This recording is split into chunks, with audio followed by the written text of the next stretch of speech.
잠언 12장.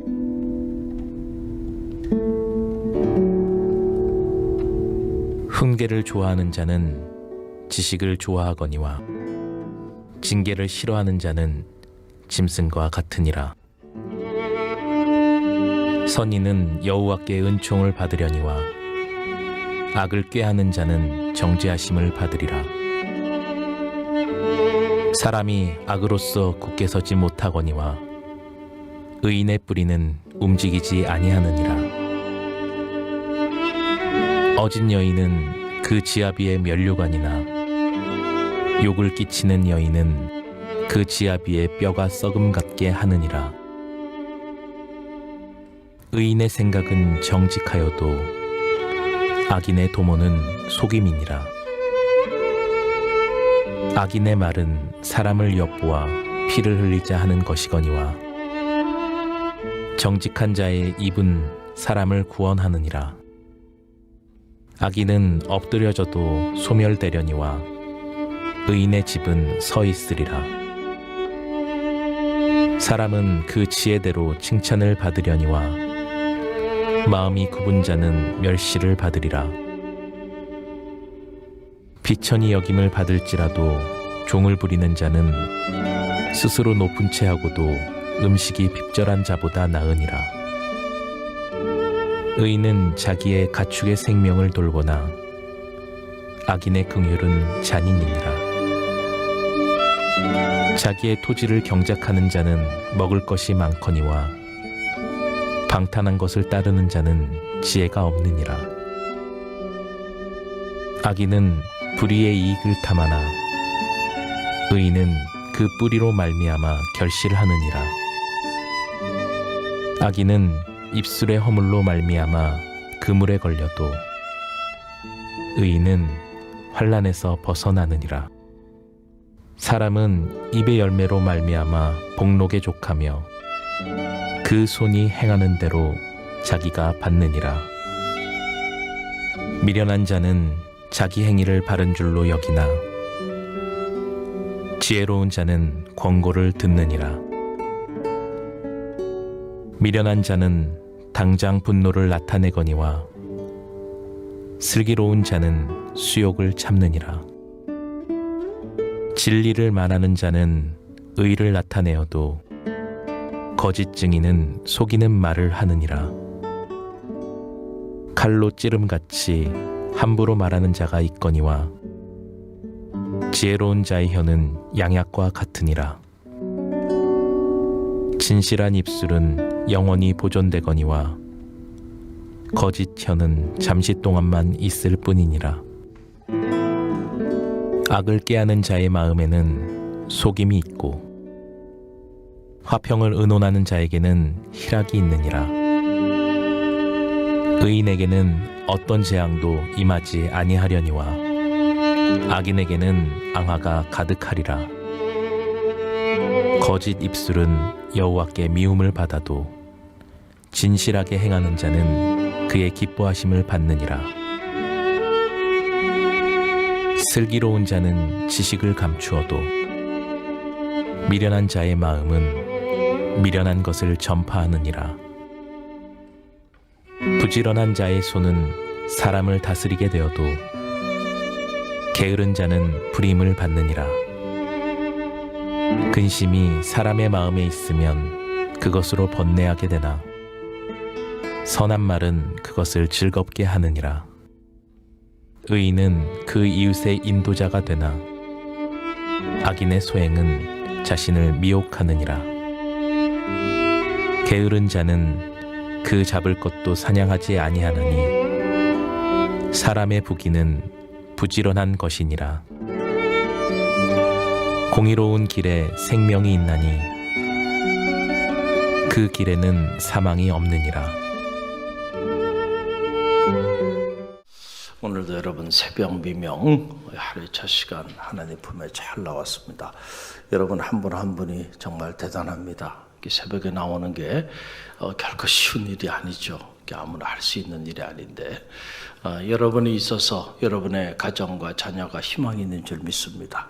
또 여러분이 계셔서 갈릴리 교회가 기도의 불꽃이 사라지지 않았으니 감사하죠.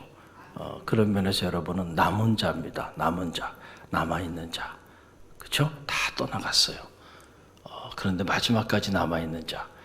요한계시록에 보면 이 남은 자가 결국 새 하늘과 새 땅에 들어가게 되는 겁니다. 오늘 이 어려운 때에 모두가 예배의 자리를 떠나고 기도의 자리를 떠나고 봉사와 섬김의 자리를 떠나는 이때에 오히려 여러분들이 남은 자가 됐으니 하나님의 영광이 여러분을 통하여 나타나게 될 줄로 믿습니다.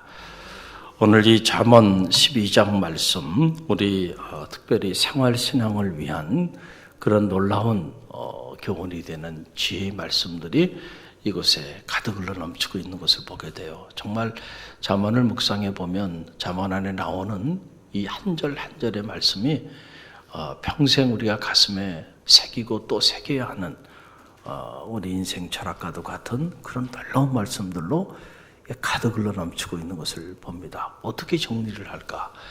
그냥 검은 보화가 한꺼번에 그냥 가득 흘러 넘치니까 이걸 어떻게 다 정리를 해야 될까? 이런 생각이 들 정도로 참 놀라운 말씀들이 이곳에 기록되어 있는 것을 보게 되는데요. 우리가 몇 가지만 추려서 함께 묵상하기를 원하는데, 첫째는 훈계와 징계를 좋아하는 사람과 싫어하는 사람, 어떤 사람인가, 거기에 관한 말씀이 나오는데 큰 충격이 아닐 수가 없어요. 여러분 보세요. 1절 말씀 함께 읽어봅니다. 1절 훈계를 좋아하는 자는 지식을 좋아하거니와 징계를 싫어하는 자는 뭐와 같으니라? 짐승과 같으니라 그랬어요. 그런데 여러분, 우리가 가만히 우리 지금의 삶을 보면 이 징계라는 단어 자체가 사라져 버렸어요. 여러분 가정에서 부모로서 자녀에게, 자녀가 잘못했을 때 부모가 자녀를 징계합니까? 여러분 징계 못합니다. 왜냐하면 자녀가 다 상전이 돼버렸어요. 그 이제는 자녀를 섬겨야 돼. 참 힘든 때가 됐죠. 그래서 시어머니들도 다 며느리들 섬기며 삽니다.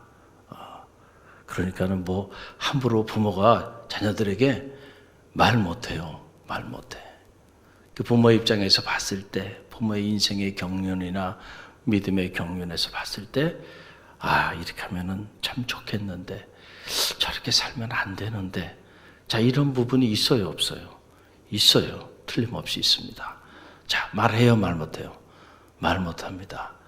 무슨 징계는 고사하고요, 그냥 권면도 못해요. 왜냐하면 그게 잔소리가 되고, 또 그런 소리 부모가 한마디 하면 자녀가 10마디 합니다. 그래서 그냥 눈치나 보다가 말을 못하는 거예요. 그러니까 부모도 자식에게 징계 못합니다. 하물며 교회에서 자, 주의 종이 성도들 징계합니까? 여러분, 제가 만약에 누군가를 징계했다, 그걸 권징이라 그러죠. 신앙생활을 너무 형편없이 하는 거예요. 당신은 그 직분을 좀 내려놔야 되겠다. 직분에 부끄럽게 살고 있구나. 하나님께도 영광이 되지 않고 교회도 영광이 되지 않는다. 내려놔라.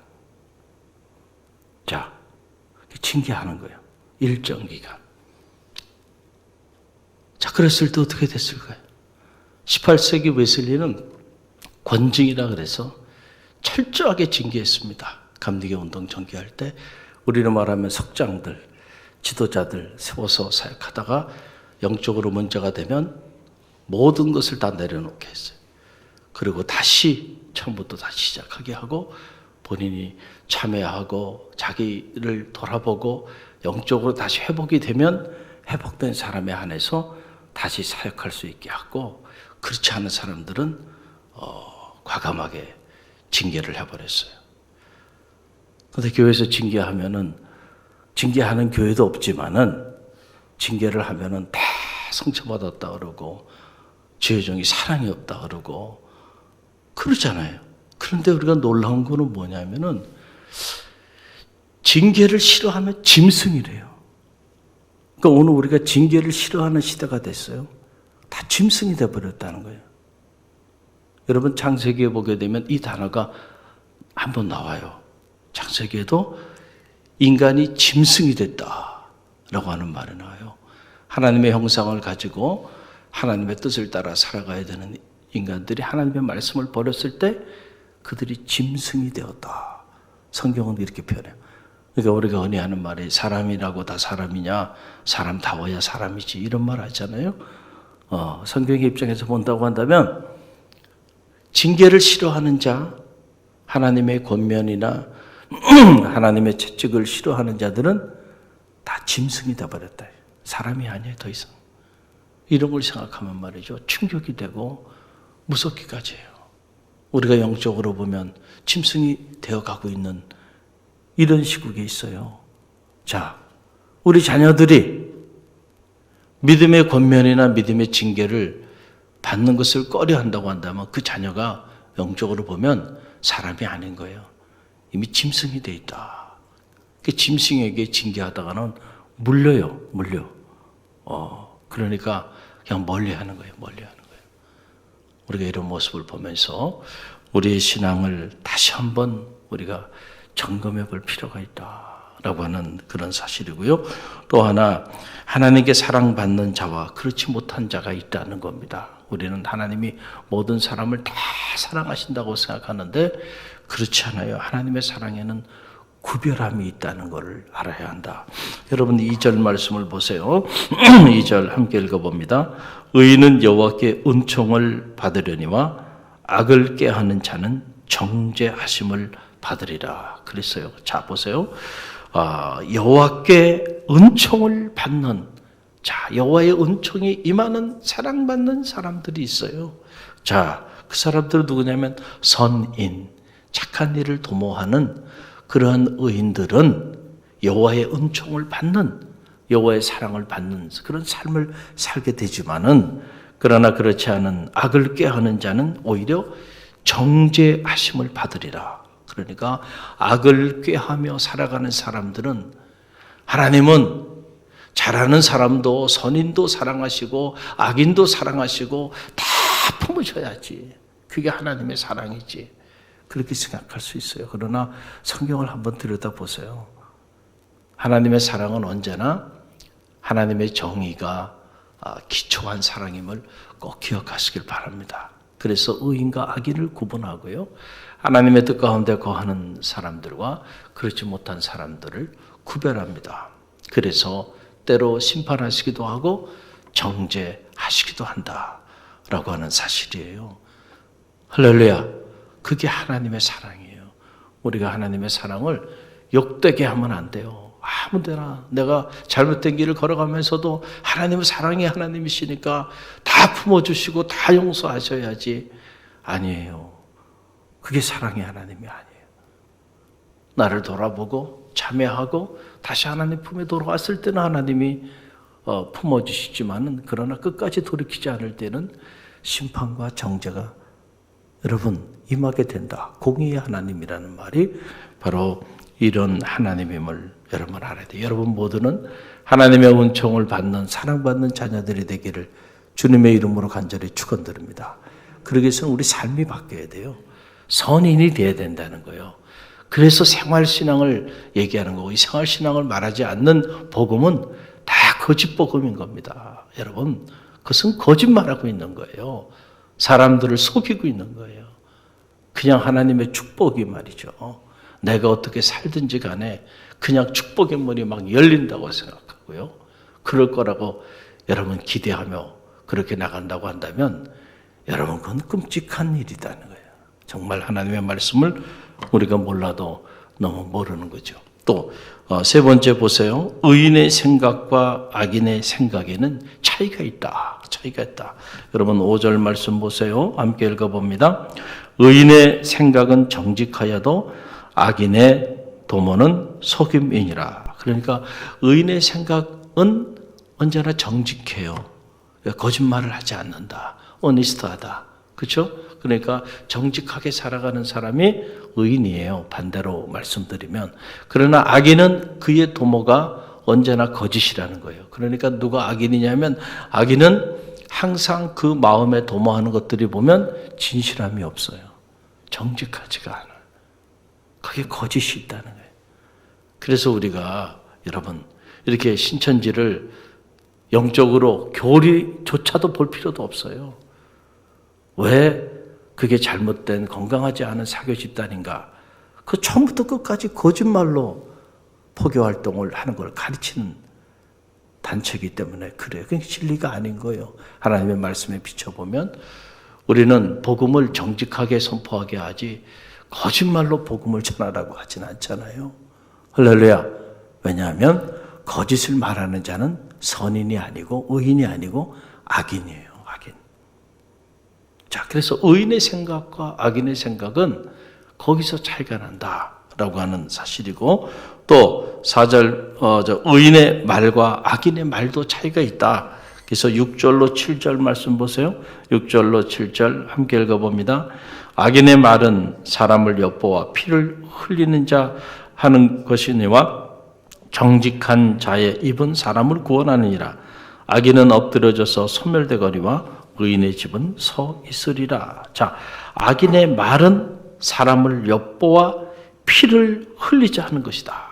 그러니까 여러분 우리가 말을 안 하고 살 수 없죠. 우린 다 말을 하고 살아요. 많은 말을 하고 사는데 의인과 악인의 차이가 뭐냐면 그 말을 보면은 안다.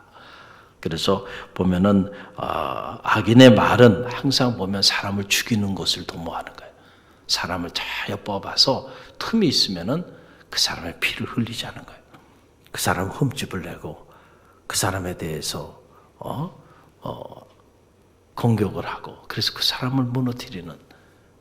자, 악인들은 그런 말을 하며 살아간다. 그렇죠? 근데 이런 말을 하러 살아가는 악인들은 결국 엎드려지고 소멸되고 말 것이다. 그 끝은 분명하다는 거죠. 자, 그런데 정직한 자의 입은 사람을 구원하느니라. 여기서 이 정직한 자는 누구예요? 의인이죠. 이 의인은 또 누구예요?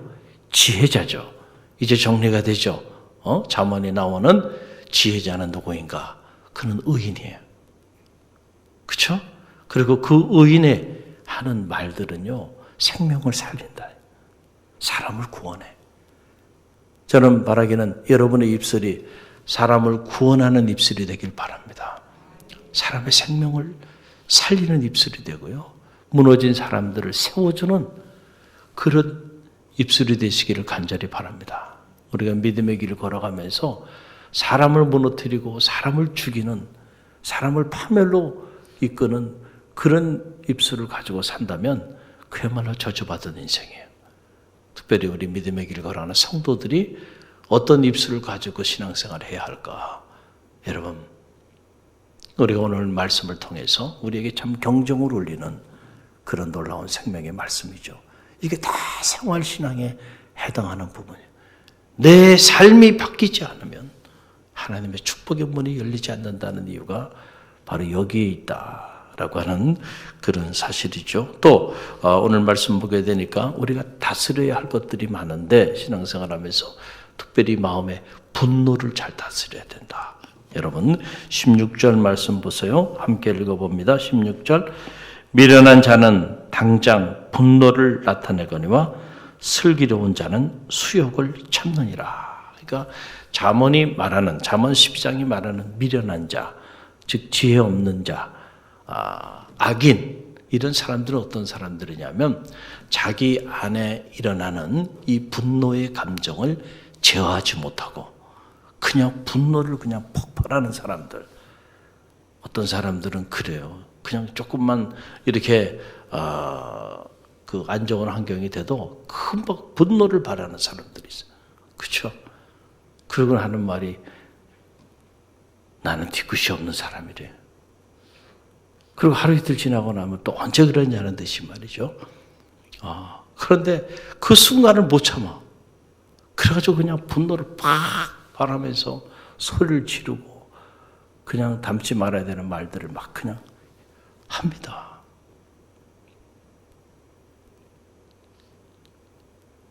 자기 차를 주차해 놓은 차를 견인해 갔다고 화가 나가지고 다른 차에 막 불을 질러 버리고요. 야, 무서워요. 차 운전하다가 나보다 먼저 앞질러 갔다고 말이죠. 그냥 쫓아가서 보복 운전을 하고 사고를 내고요. 이게 무섭습니다. 사람들이 이게 분노 조절이 안 돼요. 그래서 새로 만들어진 의학용어 중에 하나가 분노 조절 장애예요. 분노를 조절하는데 장애들이 있다. 그래서 자기 안에 일어나는 분노를 말이죠. 자기가 조절하지 못해. 그래서 어느 순간 어느 상황이 되면 그냥 자기도 모르는 사이에 자기도 컨트롤이 안 돼. 아웃 오브 컨트롤이야. 그냥 막 분노를 바라면서 하지 말아야 되는 행동들을 해서 평생 지울 수 없는 노를 범하게 되는 이런 안타까운 일인데, 미련한 자가 누구냐면 바로 이렇게 자기 내면에 일어나는 이 분노를 조절하지 못하는 사람. 여러분의 감정이 상하면 천국도 안 간다 그러잖아요. 그렇다는 거예요. 한국의 크리스천들은 기분 나쁘게 하면은 말이죠, 천국도 안 간대요. 내가 자존심 상하고 기분 나쁜데 그걸 건드리면은 그냥 다 무너진다는 거죠. 그러니까 우리가 얼마나 감정적으로 살아가고 있는가라고 하는 그런 사실이죠. 아무리 기분 나빠도 천국은 가시길 바랍니다. 할렐루야. 아무리 누군가가 여러분을 속상하게 하더라도요, 왜 그 사람 때문에 여러분이 천국을 포기합니까? 할렐루야. 그 영성의 축복을 포기하지 않기를 간절히 바랍니다. 그런데 막 감정이 상하고 자존심이 상하고 화가 나면 말이죠, 그냥 막 그렇게 행동을 하는 거예요. 미련한 자다는 거예요. 그리고 이런 미련한 자의 종국은 파멸과 소멸이에요. 그러나 지혜로운 자는요, 때로 수욕을 당해도요, 참는다는 겁니다. 할렐루야. 참을 줄 알아요. 화가 막 몰려와도요, 참을 줄 알아야 돼요. 제어할 줄 알아야 된다는 거죠. 그런데 그것을 제어하지 못하는 사람이 미련한 자예요. 그 미련한 자는 결국 그 미련한 행위 때문에 그의 삶이 무너지게 돼요. 파멸되게 돼요. 지혜로운 자는 분노가 막 올라와도요, 그것을 제어할 줄 안다는 거예요. 그런 능력이 여러분 가운데 있기를 간절히 바랍니다. 분노는 하나님이 주는 마음 아니죠. 그렇죠? 우리가 성경을 통해서 분명히 알잖아요.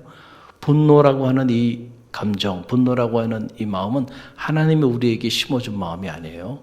그렇죠? 틀림없습니다. 하나님이 우리에게 준 마음은 사랑의 마음이죠. 긍휼히 여기는 마음이고, 그리고 그 마음은 어떤 마음이에요? 감사하는 마음. 그렇죠? 그리고 하나님이 주는 마음은 평화와 평강, 샬롬. 그러니까 하나님의 영이 임하면 이런 역사들이 나타나는 거예요. 그런데 분노는 어두운 마음이에요.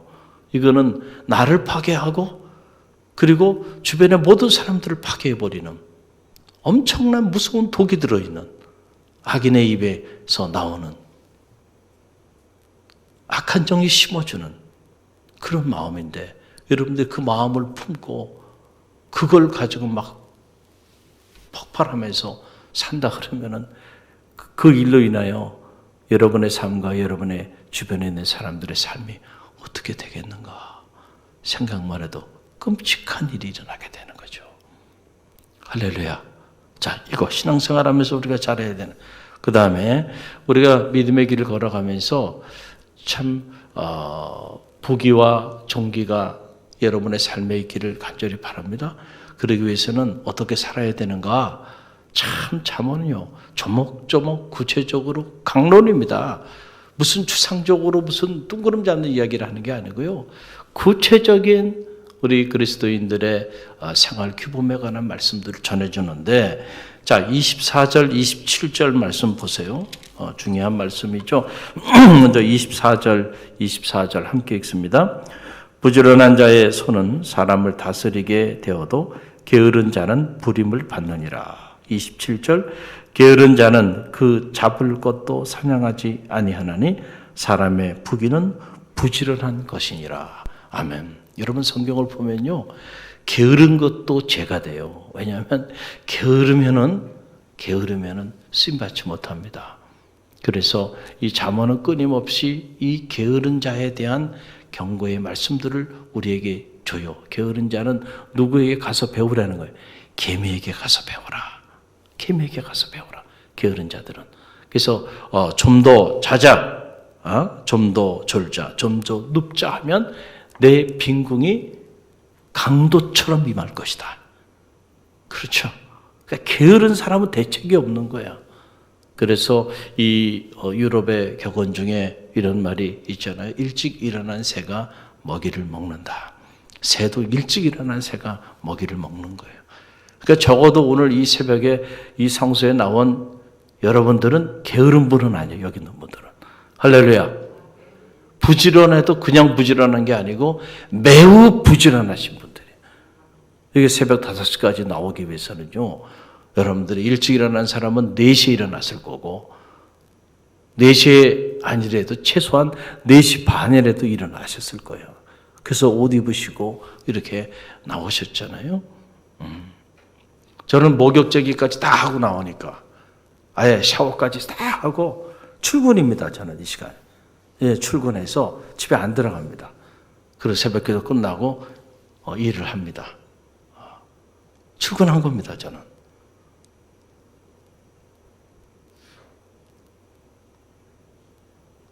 아무리 늦게 나와도 4시에는 일어나서 다 목욕제기하고 그리고 출근하는 거예요. 그러니까 저와 여러분은 부지런한 사람이죠. 할렐루야. 오늘 성경에 보게 되면 부지런한 사람이 어떻게 된다는 거예요. 부지런하면은요 사람을 다스리게 되지만 게으르면 불임을 받는다. 그렇죠? 그러니까 부지런한 사람이 지도자가 되는 거예요. 부지런한 사람이. 게으른 사람은 지도자가 될 수가 없어요. 게으른 사람이 어떻게 지도자가 되겠어요? 부지런한 사람은 항상 앞서가는 사람. 항상 앞서가는 것을. 보통 9시 출근하죠. 9시가 되면은 저는 이미 하루 해야 될 중요한 일들을 다 끝난 상태예요. 9시가 되면. 그러니까 그 시간에 새벽에서 9시, 오전 9시까지 시간이 가장 피크 시간입니다. 제 사역에. 중요한 일들이 거기서 다 처리가 되고 그래도 못한 일이 있으면 오전에, 오후와 저녁에는 돌아다니는 거죠. 그래서 스케줄을 그렇게 잡아요. 사람을 만나야 되고 몸으로 움직이면서 해야 되는 일들을 하고요. 머리를 써서 준비해야 되는 거는 새벽 시간에. 그리고 그게 조금 모자라면 오전 시간에. 이렇게 한단 말이죠. 그러면 일과가 다 끝나는 거예요. 자, 그러니까 그런데 막 그냥 정신없이 막 9시에 막 일어나가지고 정신없이 그 시간도 막 허겁지겁 맞춰가지고 못 맞춰서 나오는 사람들을 보면 안타깝죠. 벌써 하루가 다 끝났는데 이제 하루를 그렇게 시작하고 있는 모습. 성경에 보게 되면 게으른 자는요 하나님이 들어쓰질 않는다는 거예요. 그래서 기독교의 영성은 게으른 영성이 아니고요 부지런한 영성이고 근면한 영성이고 성실한 영성이에요. 심은 만큼 거둔다 그러잖아요. 아무것도 뿌리지 않고 심지 않고 그리고 가만히 있다가 어느 순간에 하나님이 그냥 축복해 주셔서 많은 열매와 결실을 맺으리라 그걸 기대하고 있다고 한다면 적어도 그것은 하나님이 행하시는 일은 아니다는 거예요. 심은 만큼 걷는다. 그래서 우리 그리스도인들의 특징 중에 하나는 어떻게 살아야 되느냐. 게으른 자로 사는 것이 아니고 어떻게 해요?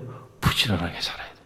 그래서 오늘 성경 보니까 부지런한 사람, 바로 사람의 부귀는 부지런한 것이니라 그랬어요.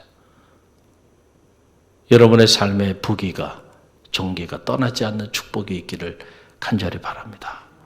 여러분 무능할 수는 있을지 모르지만 게으르지 마시길 바랍니다. 할렐루야. 부지런한 사람이 결국은 승리하게 돼 있어요. 왜냐하면 성경은 부지런하고 성실한 사람들의 편이에요. 하나님은 그런 사람들을 축복합니다. IQ가 중요한 게 아니에요. 머리가 좋은 사람이냐 머리가 나쁜 사람이냐 그게 그 사람의 인생을 결정하는 게 아니고요. 부지런한 사람이냐 게으른 사람이냐 이것이 그 사람의 운명을 결정한다는 사실을 꼭 기억하시고요. 우리 갈릴리 교회 모든 성도들은 부지런한 성도들이 되시길 바랍니다. 여러분의 자녀를 위해 기도할 때도 여러분의 자녀가 그런 부지런한 자, 그래서 부귀와 존귀가 떠나지 않는 하나님의 사람이 되도록 기도하는 성도가 되시기를 간절히 바랍니다. 오늘 주신 말씀 붙잡고 우리가 기도하며 나아갑니다.